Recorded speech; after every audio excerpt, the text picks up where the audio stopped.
KaraokeBooks. The Scarlet Letter. Nathaniel Hawthorne. Audiobook. Chapter 10. The Leech and His Patient. Old Roger Chillingworth throughout life had been calm in temperament, kindly, though not of warm affections, but ever, and in all his relations with the world, a pure and upright man. He had begun an investigation, as he imagined, with the severe and equal integrity of a judge, desirous only of truth, even as if the question involved no more than the air-drawn lines and figures of a geometrical problem, instead of human passions and wrongs inflicted on himself. But as he proceeded, a terrible fascination, a kind of fierce though still calm, necessity seized the old man within its gripe, and never set him free again until he had done all its bidding. He now dug into the poor clergyman's heart like a miner searching for gold, or rather, like a sexton delving into a grave, possibly in quest of a jewel that had been buried on the dead man's bosom, but likely to find nothing save mortality and corruption. Alas for his own soul, if these were what he sought. Sometimes a light glimmered out of the physician's eyes, burning blue and ominous, like the reflection of a furnace, or, let us say, like one of those gleams of ghastly fire that darted from Bunyan's awful doorway in the hillside and quivered on the pilgrim's face. The soil where this dark miner was working had perchance shown indications that encouraged him. "This man," said he at one such moment to himself, "pure as they deem him, all spiritual as he seems, hath inherited a strong animal nature from his father or his mother. Let us dig a little further in the direction of this vein." Then, after long search into the minister's dim interior, and turning over many precious materials in the shape of high aspirations for the welfare of his race, warm love of souls, pure sentiments, natural piety, strengthened by thought and study, and illuminated by revelation, all of which invaluable gold was perhaps no better than rubbish to the seeker, he would turn back, discouraged, and begin his quest towards another point. He groped along as stealthily, with as cautious a tread, and as wary an outlook, as a thief entering a chamber where a man lies only half asleep, or, it may be, broad awake, with purpose to steal the very treasure which this man guards as the apple of his eye.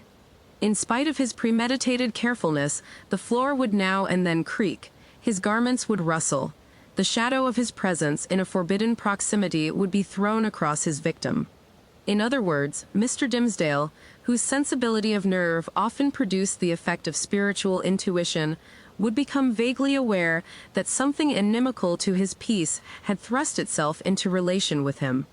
But old Roger Chillingworth, too, had perceptions that were almost intuitive, and when the minister threw his startled eyes towards him, there the physician sat, his kind, watchful, sympathizing but never intrusive friend. Yet Mr. Dimmesdale would perhaps have seen this individual's character more perfectly, if a certain morbidness, to which sick hearts are liable, had not rendered him suspicious of all mankind. Trusting no man as his friend, he could not recognize his enemy when the latter actually appeared. He therefore still kept up a familiar intercourse with him, daily receiving the old physician in his study, or visiting the laboratory, and for recreation's sake, watching the processes by which weeds were converted into drugs of potency. One day, leaning his forehead on his hand, and his elbow on the sill of the open window that looked towards the graveyard, he talked with Roger Chillingworth, while the old man was examining a bundle of unsightly plants. "Where?" asked he, with a look askance at them, for it was the clergyman's peculiarity that he seldom, nowadays, looked straight forth at any object, whether human or inanimate. "Where, my kind doctor, did you gather those herbs, with such a dark, flabby leaf?" "Even in the graveyard here at hand," answered the physician, continuing his employment. "They are new to me. I found them growing on a grave which bore no tombstone, nor other memorial of the dead man, save these ugly weeds that have taken upon themselves to keep him in remembrance. They grew out of his heart, and typify, it may be, some hideous secret that was buried with him, and which he had done better to confess during his lifetime." "Perchance," said Mr. Dimmesdale, "he earnestly desired it, but could not." "And wherefore?" rejoined the physician. "Wherefore not? Since all the powers of nature call so earnestly for the confession of sin, that these black weeds have sprung up out of a buried heart to make manifest an unspoken crime." "That, good sir, is but a fantasy of yours," replied the minister. There can be, if I forbode to write, no power, short of the divine mercy, to disclose, whether by uttered words, or by type or emblem, the secrets that may be buried with a human heart. The heart, making itself guilty of such secrets, must perforce hold them, until the day when all hidden things shall be revealed. Nor have I so read or interpreted Holy Writ as to understand that the disclosure of human thoughts and deeds, then to be made, is intended as a part of the retribution. That, surely, were a shallow view of it. No, these revelations, unless I greatly err, are meant merely to promote the intellectual satisfaction of all intelligent beings, who will stand waiting on that day to see the dark problem of this life made plain. A knowledge of men's hearts will be needful to the completest solution of that problem. And I conceive, moreover, that the hearts holding such miserable secrets as you speak of will yield them up at that last day, not with reluctance, but with a joy unutterable. Then why not reveal them here? Asked Roger Chillingworth, glancing quietly aside at the minister. Why should not the guilty ones sooner avail themselves of this unutterable solace? They mostly do, said the clergyman, griping hard at his breast, as if afflicted with an importunate throb of pain. Many a poor soul hath given its confidence to me, not only on the deathbed, but while strong in life, and fair in reputation. And ever after such an outpouring, oh, what a relief have I witnessed in those sinful brethren! Even as in one who at last draws free air, after long stifling with his own polluted breath. How can it be otherwise? Why should a wretched man, guilty, we will say, of murder, prefer to keep the dead corpse buried in his own heart, rather than fling it forth at once, and let the universe take care of it? Yet some men bury their secrets thus, observed the calm physician. True, there are such men, answered Mr. Dimsdale. But, not to suggest more obvious reasons, it may be that they are kept silent by the very constitution of their nature. Or can we not suppose it, guilty as they may be, retaining nevertheless a zeal for God's glory and man's welfare, they shrink from displaying themselves black and filthy in the view of men, because thenceforward no good can be achieved by them, no evil of the past be redeemed by better service. So, to their own unutterable torment, they go about among their fellow creatures, looking pure as new-fallen snow, while their hearts are all speckled and spotted with iniquity of which they cannot rid themselves. These men deceive themselves, said Roger Chillingworth, with somewhat more emphasis than usual, and making a slight gesture with his forefinger. They fear to take up the shame that rightfully belongs to them.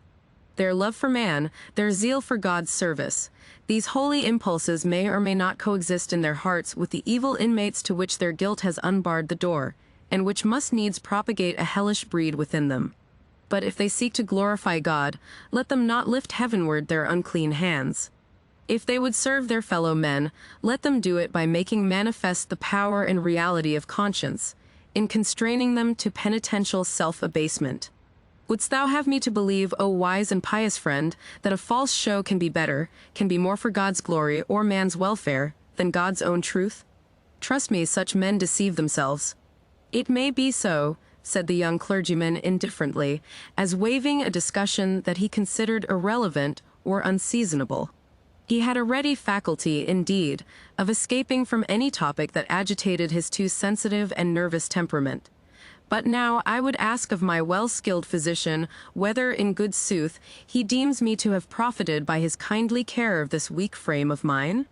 Before Roger Chillingworth could answer, they heard the clear, wild laughter of a young child's voice, proceeding from the adjacent burial ground. Looking instinctively from the open window, for it was summer-time, the minister beheld Hester Prynne and little Pearl passing along the footpath that traversed the enclosure. Pearl looked as beautiful as the day, but was in one of those moods of perverse merriment which, whenever they occurred, seemed to remove her entirely out of the sphere of sympathy or human contact.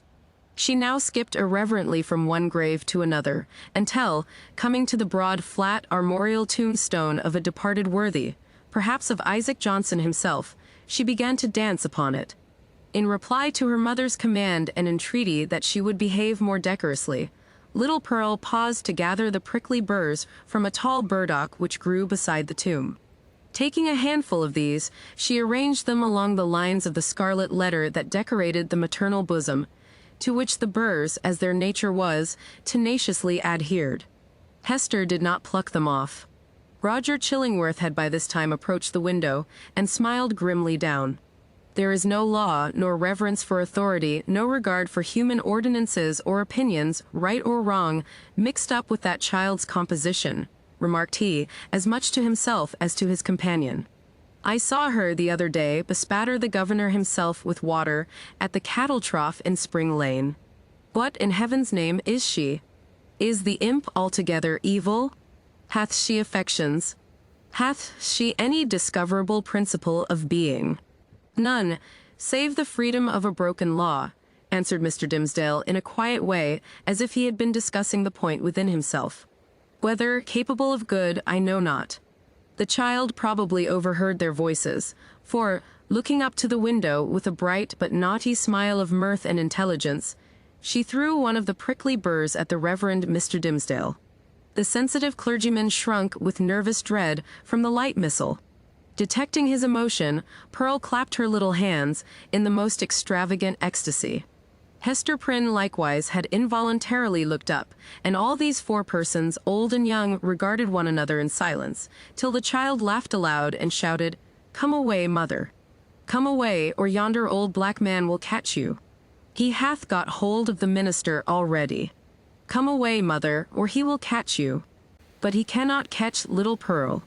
So she drew her mother away, skipping, dancing, and frisking fantastically among the hillocks of the dead people, like a creature that had nothing in common with a bygone and buried generation, nor owned herself akin to it. It was as if she had been made afresh, out of new elements, and must perforce be permitted to live her own life, and be a law unto herself, without her eccentricities being reckoned to her for a crime. "There goes a woman," resumed Roger Chillingworth, after a pause, "who, be her demerits what they may, hath none of that mystery of hidden sinfulness which you deem so grievous to be borne. Is Hester Prynne the less miserable, think you, for that scarlet letter on her breast?" "I do verily believe it," answered the clergyman. "Nevertheless, I cannot answer for her. There was a look of pain in her face, which I would gladly have been spared the sight of. But still, methinks, it must needs be better for the sufferer to be free to show his pain, as this poor woman Hester is, than to cover it all up in his heart." There was another pause, and the physician began anew to examine and arrange the plants which he had gathered. "You inquired of me a little time agone," said he at length, "my judgment as touching your health." "I did," answered the clergyman, "and would gladly learn it." "Speak frankly, I pray you, be it for life or death." "Freely, then, and plainly," said the physician, still busy with his plants, but keeping a wary eye on Mr. Dimmesdale. "The disorder is a strange one, not so much in itself nor as outwardly manifested, in so far at least as the symptoms have been laid open to my observation. Looking daily at you, my good sir, and watching the tokens of your aspect, now for months gone by, I should deem you a man sore sick, it may be, yet not so sick, but that an instructed and watchful physician might well hope to cure you. But I know not what to say, the disease is what I seem to know, yet know it not." "You speak in riddles, learned sir," said the pale minister, glancing aside out of the window. "Then, to speak more plainly," continued the physician, "and I crave pardon, sir, should it seem to require pardon, for this needful plainness of my speech. Let me ask, as your friend, as one having charge under Providence of your life and physical well-being, hath all the operation of this disorder been fairly laid open and recounted to me?" "How can you question it?" asked the minister. "Surely it were child's play to call in a physician and then hide the sore." "You would tell me, then, that I know all," said Roger Chillingworth deliberately, fixing an eye, bright with intense and concentrated intelligence, on the minister's face. "Be it so. But again, he to whom only the outward and physical evil is laid open, knoweth oftentimes but half the evil which he is called upon to cure. A bodily disease, which we look upon as whole and entire within itself, may, after all, be but a symptom of some ailment in the spiritual part. Your pardon once again, good sir, if my speech give the shadow of offense. You, sir, of all men whom I have known, are he whose body is the closest conjoined and imbued and identified, so to speak, with the spirit whereof it is the instrument. Then I need ask no further," said the clergyman, somewhat hastily rising from his chair. You deal not, I take it, in medicine for the soul. Thus a sickness, continued Roger Chillingworth, going on in an unaltered tone, without heeding the interruption, but standing up, and confronting the emaciated and white-cheeked minister with his low, dark, and misshapen figure. A sickness, a sore place, if we may so call it, in your spirit, hath immediately its appropriate manifestation in your bodily frame. Would you, therefore, that your physician heal the bodily evil? How may this be, unless you first lay open to him the wound or trouble in your soul?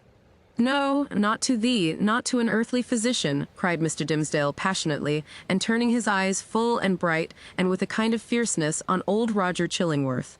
Not to thee. But if it be the soul's disease, then do I commit myself to the one physician of the soul. He, if it stand with his good pleasure, can cure, or he can kill.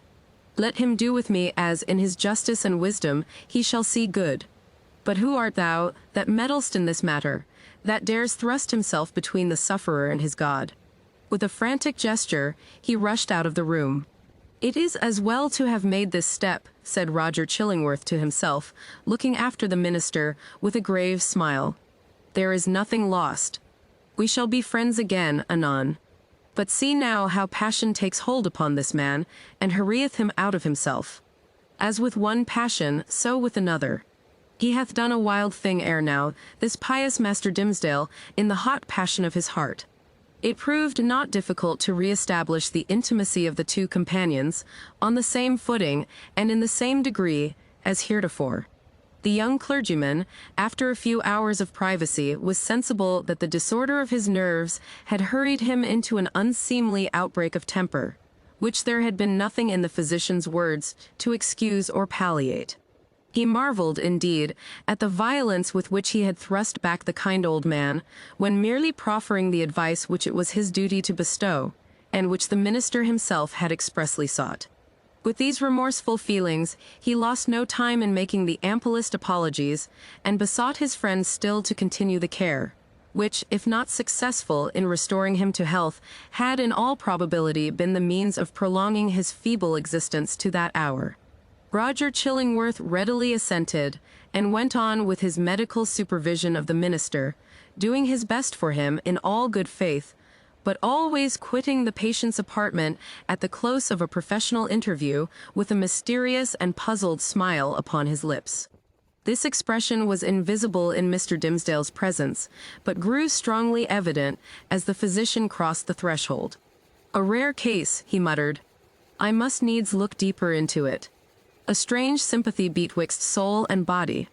Were it only for the art sake, I must search this matter to the bottom. It came to pass, not long after the scene above recorded, that the Reverend Mr. Dimmesdale, at noonday, and entirely unawares, fell into a deep, deep slumber, sitting in his chair, with a large black letter volume open before him on the table. It must have been a work of vast ability in the somniferous school of literature. The profound depth of the minister's repose was the more remarkable, inasmuch as he was one of those persons whose sleep ordinarily is as light, as fitful and as easily scared away as a small bird hopping on a twig. To such an unwonted remoteness, however, had his spirit now withdrawn into itself, that he stirred not in his chair when old Roger Chillingworth, without any extraordinary precaution, came into the room. The physician advanced directly in front of his patient, laid his hand upon his bosom, and thrust aside the vestment that hitherto had always covered it even from the professional eye. Then, indeed, Mr. Dimmesdale shuddered and slightly stirred. After a brief pause, the physician turned away. But with what a wild look of wonder, joy, and horror! With what a ghastly rapture, as it were, too mighty to be expressed only by the eye and features, and therefore bursting forth through the whole ugliness of his figure, and making itself even riotously manifest by the extravagant gestures with which he threw up his arms towards the ceiling, and stamped his foot upon the floor. Had a man seen old Roger Chillingworth at that moment of his ecstasy, he would have had no need to ask how Satan comports himself when a precious human soul is lost to heaven and won into his kingdom. But what distinguished the physician's ecstasy from Satan's was the trait of wonder in it. If you liked what you heard, please subscribe to the channel.